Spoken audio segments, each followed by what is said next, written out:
que diremos, pois, essas coisas? Se Deus é por nós, quem que será contra nós? Olha esse próximo verso. Presta atenção na profundidade disso. Aquele que nem mesmo o seu próprio filho poupou, antes entregou Jesus por todos nós, como não nos dará também, juntamente com Cristo, todas as outras coisas?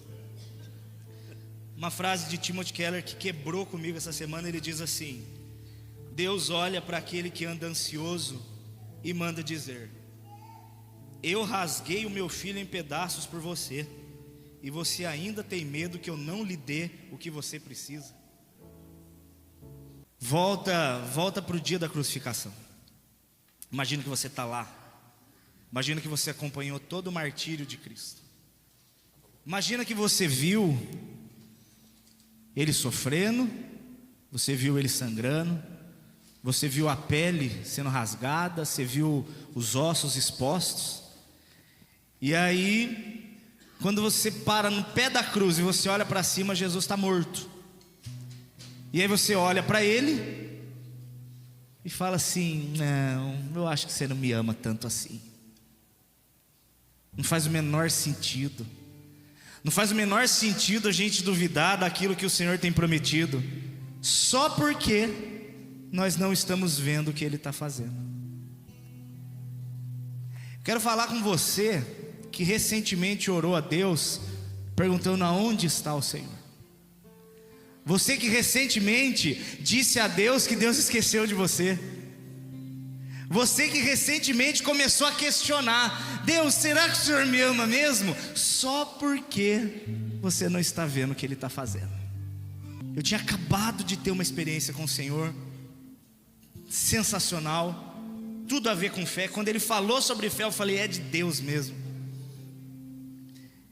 Lá onde a gente se mudou, no final da rua tem uma academia para os moradores usarem. E eu fui de noite lá fui lá fazer um pouquinho de exercício. E enquanto eu estava ouvindo um médico explicando sobre como funciona o crescimento muscular. E ele estava contando que quando você faz exercício físico, as suas fibras musculares, elas são muitas, são milhares e milhares de fibras pequenas, né, muito pequenininhas.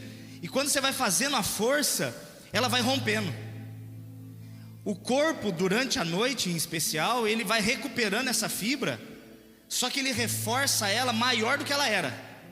Ele deixa ela um pouco maior do que antes, porque o que o corpo está entendendo? Se ele rompeu, é porque ele está precisando fazer mais força. Então eu preciso dar mais volume. Aí você ganha densidade muscular. Quanto mais você vai rompendo as fibrinhas, mais ela vai recuperando, a proteína vai lá, recupera, ela fica um pouco maior.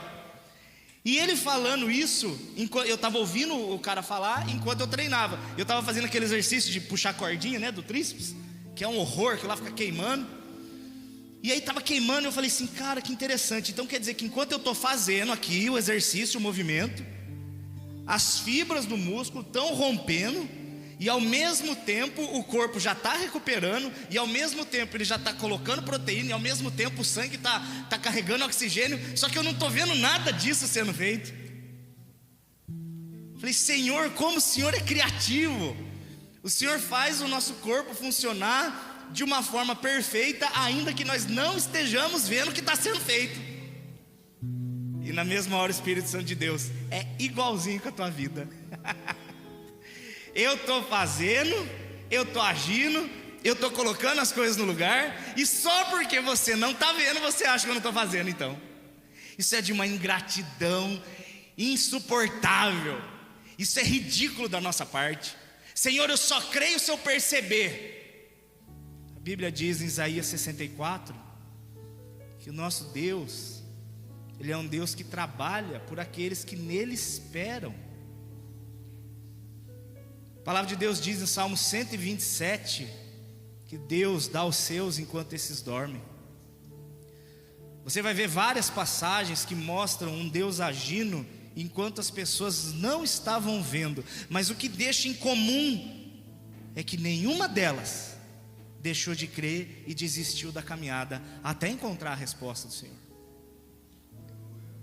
Estava lendo sobre um homem em João 4, vou falar muito rapidinho, que ele chegou perto de Jesus porque ele soube que Jesus curava.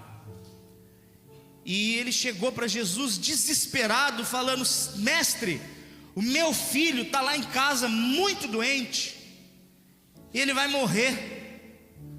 E aí Jesus diz assim para ele: vai porque o seu filho está curado, vai porque eu disse que ele está curado. E a Bíblia diz que aquele homem creu e foi. Mas o que eu acho interessante é que a Bíblia dá detalhes que, se você não parar para perceber, você perde esses detalhes. Ele estava em Caná com Jesus, e o filho dele estava em Cafarnaum. A distância é menor do que Taubaté Pinda, é pertinho. Naquele momento que Jesus fala para ele: o seu filho está curado. Eu quero perguntar para você que tem filho, e se você não tiver filho, pensa em alguém que você ama muito, seu pai, sua mãe, sua esposa, marido.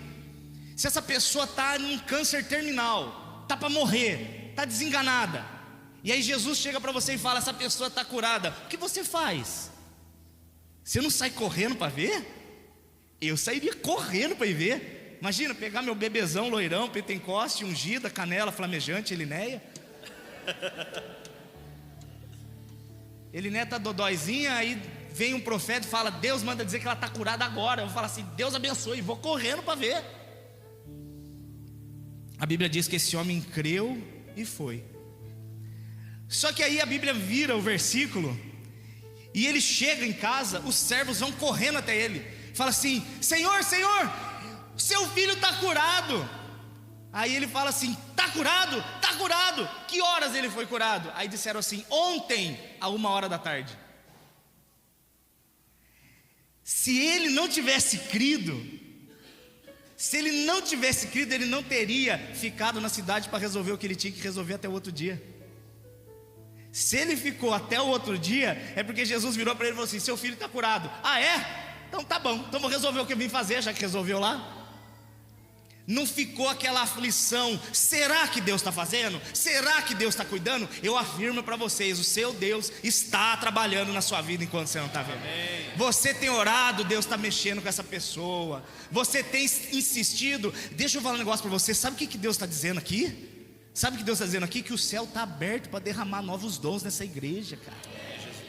Você começa a buscar, e eu não estou falando só de língua estranha não, porque a galera fala de língua estranha. Eu estou falando de todos os dons. O céu está aberto para aqueles que estão com um espírito desejoso, coração quebrantado, fugindo de pecado, buscando de um jeito que nunca buscou. E você tem questionado: cadê Deus que não me ouve? Estou respondendo da parte de Deus. Ele está mandando te dizer que na hora certa Ele vai derramar o que você tem buscado. Amém, glória a Deus. Conversão de quem você ama, aquele emprego novo, aquela resposta que faz tempo.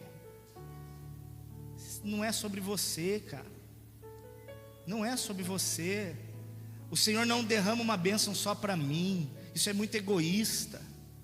Às vezes você está pronto, você está questionando: Senhor, o que eu preciso fazer para receber? Às vezes você nada, a não ser esperar.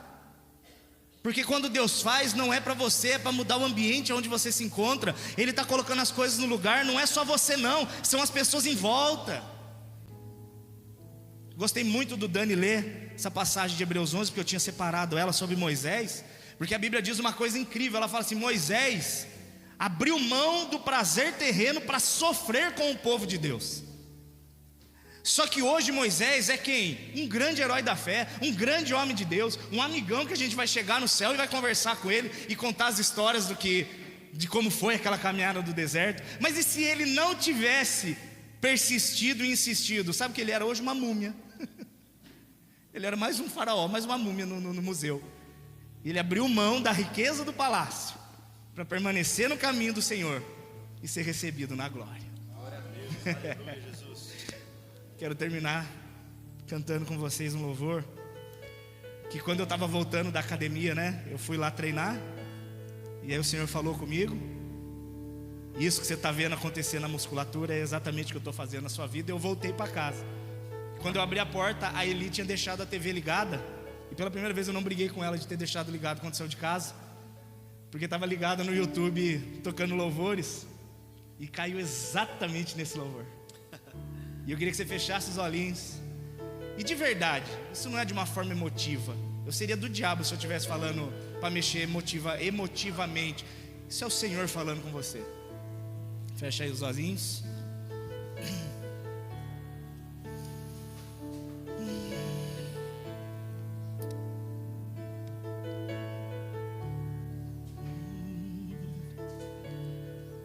Olha o que o Senhor diz. Tá chorando porque se você tem um Deus que cuida de você, oh, Ele não te esqueceu. Ele sabe de tudo que você tá passando e mandou te dizer que Ele tá cuidando. Lembra de onde você veio e olha aonde que você chegou. Lembra de todos os livramentos que você já passou. Nem era pra você estar aqui, mas Deus falou assim: esse aí eu vou levantar,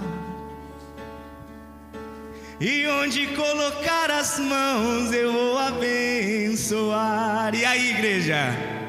Não chore, quem cuida de você não dorme. Ei, levanta, tem muita gente que te ama. Deus mandou te dizer que vai acontecer. Deus mandou te falar que tudo vai passar. Glória a Deus. Espírito Santo de Deus, Senhor Jesus. Senhor Jesus, Senhor Jesus.